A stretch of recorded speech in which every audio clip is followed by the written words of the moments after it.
power in Ireland was able to cut a special deal for itself where it is only required to cut emissions by 25%. So they've got the lightest emissions load of any sector in Ireland. In recent years, Ireland has seen its economy develop far beyond agriculture.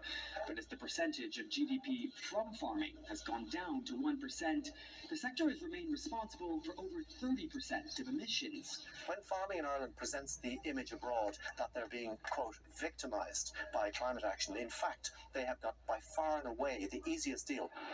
The proposal to coal is for now under review in Dublin as the Department of Agriculture weighs what it would cost and how feasible it really is.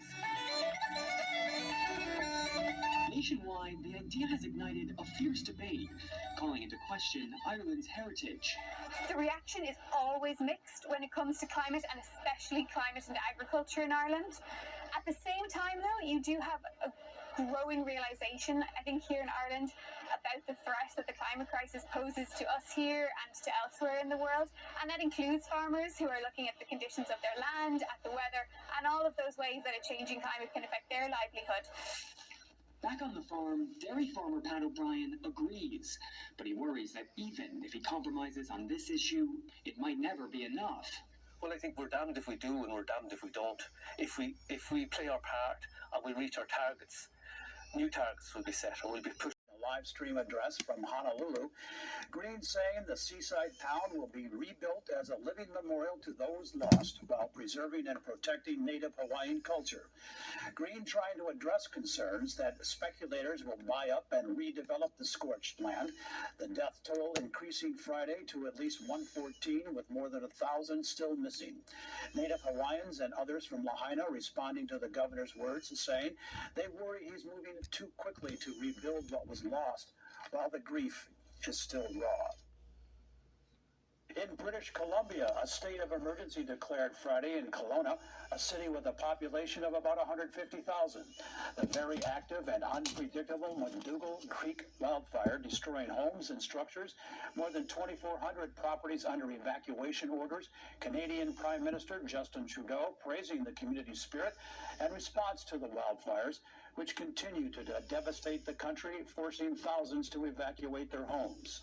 The federal government is there with the significant military assets. We're coordinating the air evacuations. We're making sure that we're there to respond to all the needs of community now, and we'll be there in the coming months and years as we look to keep people safe moving forward, even as we rebuild in places where there are terrible losses. Canada sees the Southern California skies as approaching thunderstorms roll in. Right now, tropical storm warnings in effect for more than 42 million people. This is a historic event. The National Weather Service calls it the first time a tropical storm warning has been issued for the area. Newsnet senior meteorologist Barack Shapiro joining us now with a look at this historic storm. Hey, Glenn, Hillary, a very powerful hurricane, losing, though, a little bit of its circular structure. That is because Hillary now starting to encounter some waters that are not quite as warm, so not quite as conducive to maintaining that very strong status, but nonetheless, a powerful hurricane at this moment. The heat dome over the center of the nation and an area of low pressure over the Pacific will actually just really pick up Hillary and shoot her very quickly to the north, impacting Southern California as early as tomorrow. We are going to see some huge numbers out of this. We are talking Palm Springs could see over a yearly amount of rain in just 24 hours because Palm Springs is around the area that could potentially see up to 10 inches. This is going to be devastating with landslides, mudslides, as well as flooding. We'll talk more about the timing and how much other places could see coming up in my forecast at 14 past the hour. Back to you. Stay off the road. Stay home and be safe. However, if you need to travel, it's absolutely necessary. We're going to ask that you be vigilant, be aware of your surroundings, watching out for mudslides, down trees, flooding, the sustained high winds. Those are all concerns to us. But if you need to travel, please do so safely.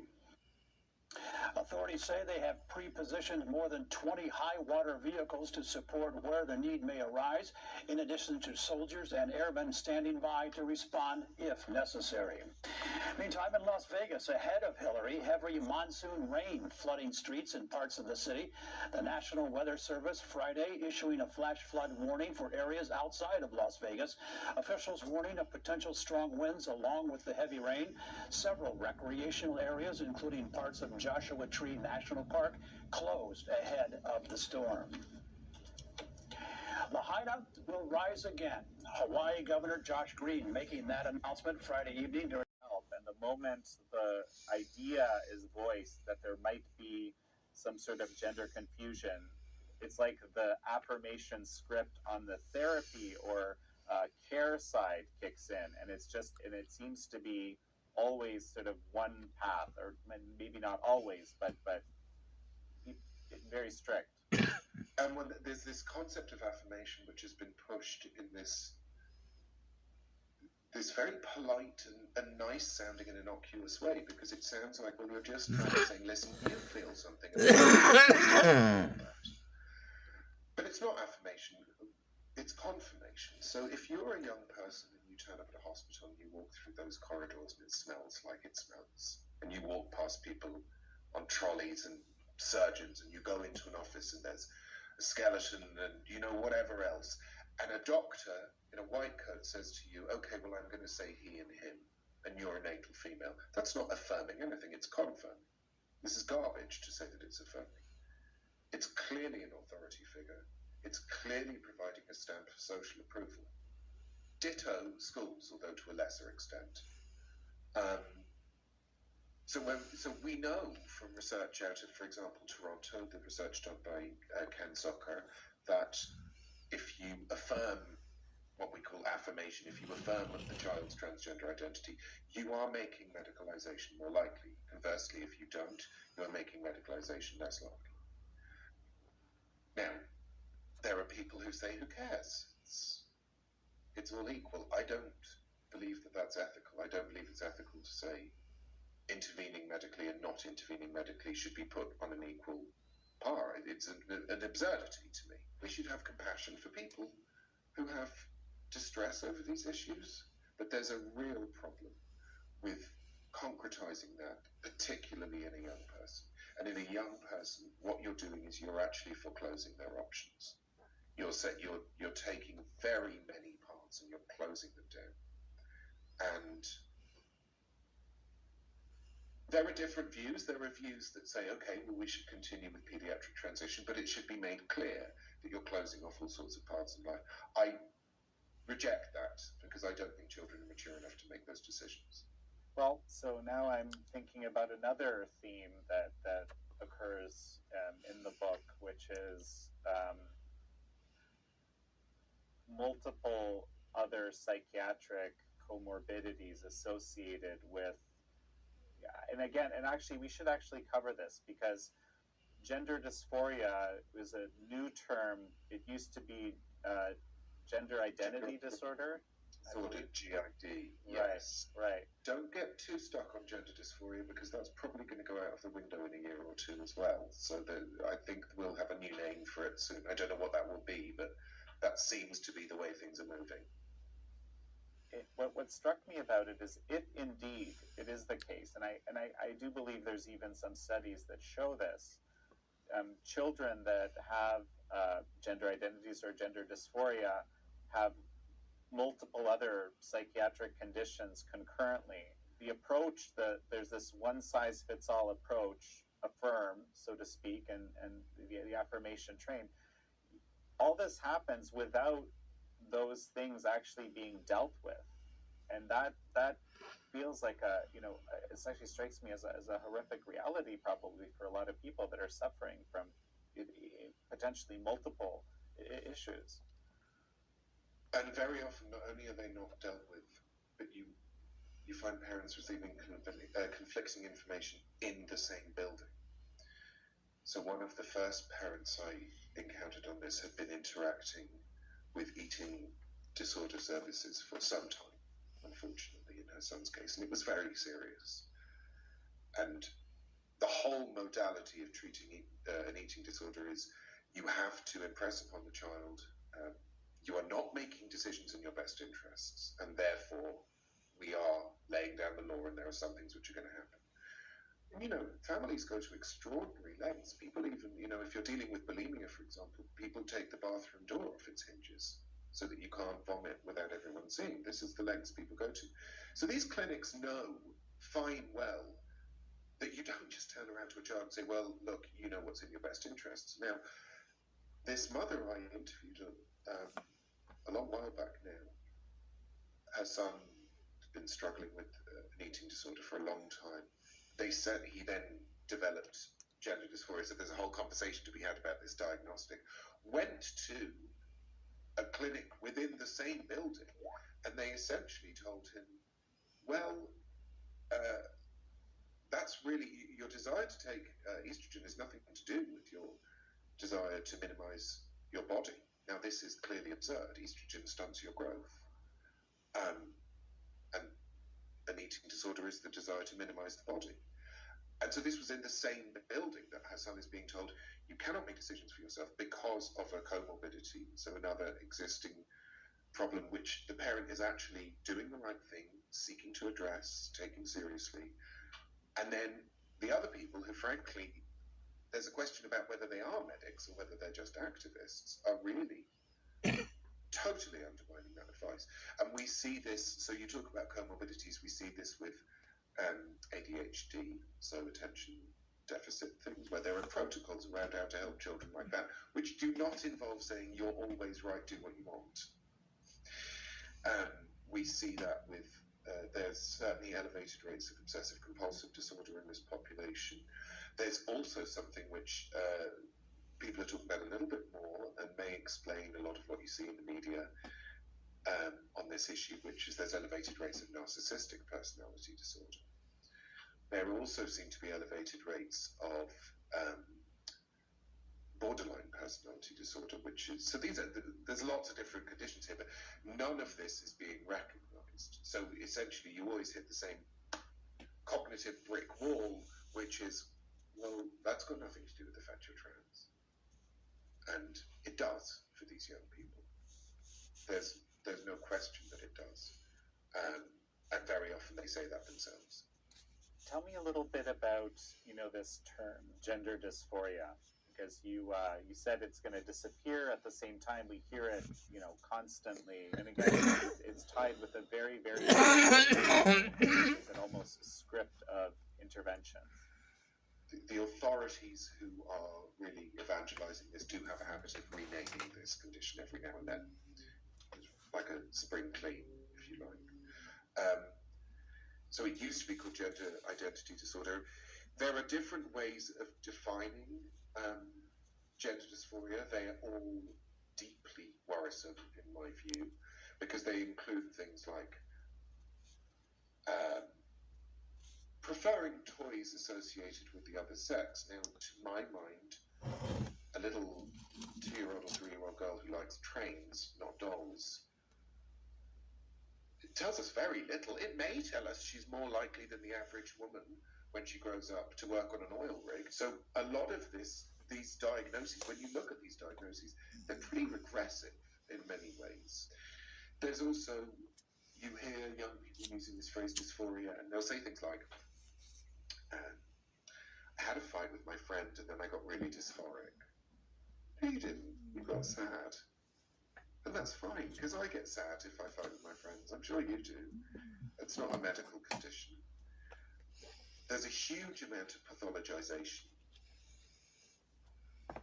It's in our culture, and it's also among these kids. They're almost addicted to finding things wrong with themselves, or perhaps not wrong, but unique about themselves, which nobody else can understand in this quite sort of secretive way. And I worry in all of this. So one of my worries is I don't want young people to fall out of this vicious sort of trans activism into some kind of other identitarianism because they have some other kind of victim minority label. I think we need to urge them to look higher into the landscape than that, you know, rather. and they're still going through that litigation. So she's on very precarious ground. We're talking about a difference of a couple hundred votes that separated her from Abe Hamadeh, and I think the people of Arizona are very active and very in tune with what's going on. So I don't think she's got a leg to stand on. So I don't expect anything to come out of that. But if she does try and do something, I think all it does is further solidify President Trump's lead and President Trump's support among people who may not have supported him before. Former President Trump's former chief of staff, Mark Meadows, making a move to remove the case from the state level in Georgia back to the federal circuit in D.C. Do you anticipate former President Trump to do the same? And what's the likelihood? Is there precedent for such a thing? Yeah, I think they probably will. I mean, that'll be a decision the trial team makes, but I would expect them to do the same thing, and I would expect it to get removed. This case is properly venued in federal court to the extent it's proper at all. So I think that's probably likely, but we'll have to see, how that all plays out. So back to whether or not, if all of this is being waged as political warfare, if the motivation was indeed to bog the former president down with legal battles, legal proceedings, do you think he'll still be able to mount a successful campaign while dealing with all of these cases? 1,000%. His campaign is only getting stronger. He's effectively, in this latest indictment, particularly in Georgia, where they indicted 18 co-conspirators, allegedly, it just solidifies President Trump as the leader, and it proves his point when he says, they're not after me, they're after you, I'm just in the way. They seem to believe that they've gotten Donald Trump out of the way, so now they're coming after us. They've indicted almost 20 people in Michigan because they supported Donald Trump, and they supported the fact that they believed it was possible that the election was stolen. And so now they're going after their political rivals. So all they're doing is proving President Trump right yet again, and like every other attempt they've made at taking him down, he'll be proven right here too. Decreased, although your income increases yearly. Inflation is eating away at your wealth. Digital wallets in Central University. The attack happening as Zelensky traveled to Sweden for meetings, his first visit to the country since Russia's full-scale invasion of Ukraine last year. Infrastructure. Some 60 migrants crossing from Turkey to the eastern Aegean Sea islands in small inflatable dinghies rescued today. Officials say there were two separate incidents. In video released today, migrants are seen packed onto a dinghy being helped onto a Greek Coast Guard vessel. Authorities say their government faces numerous challenges after gaining power in 2021. During a ceremony attended by high-ranking Taliban officials in Kabul, a Taliban spokesman saying Afghanistan is unconquerable after it defeated the British, followed by the Russians, and recently the U.S. and NATO forces. He also added that Afghanistan has always been a victim of occupation and would never be a threat to another country. Well, finally tonight, we turn our focus back to this country. Each year, the National Book Festival in Washington, D.C. draws thousands of people. The day-long festival taking place last Saturday, with organizers already looking forward to next year's free event. In tonight's Washington Report, Newsnet's David Aid attended this year's festival and tells us all about it. Among all the notable landmarks here in Washington, D.C., you may not know that the nation's capital is also home to the world's largest library. It's right behind me, the Library of Congress, established back in 1800. It is the nation's oldest federal cultural institution, and over the last few decades, it has also become known for putting on one of the most popular summer events here in D.C. I stepped inside the National Book Festival, a free event that allows people to hear from a wide range of authors. Also, it gives people a chance to get their books signed. From speaking events for the adult readers to characters from some favorite children's books, the festival aims to engage readers young and old, and the festival began back in 2001, started by then First Lady Laura Bush. And the Library of Congress staff tell me that while they don't have an exact attendance estimate for this year's festival, they say that tens of thousands of people attended. The Librarian of Congress also announcing that next year's festival will take place on August 24th, 2024. In Washington, I'm David Aid for Newsnet. David, thank you very much. That's our report for now. Thank you for joining us. Coming up in 60 seconds, the weather team tracking that.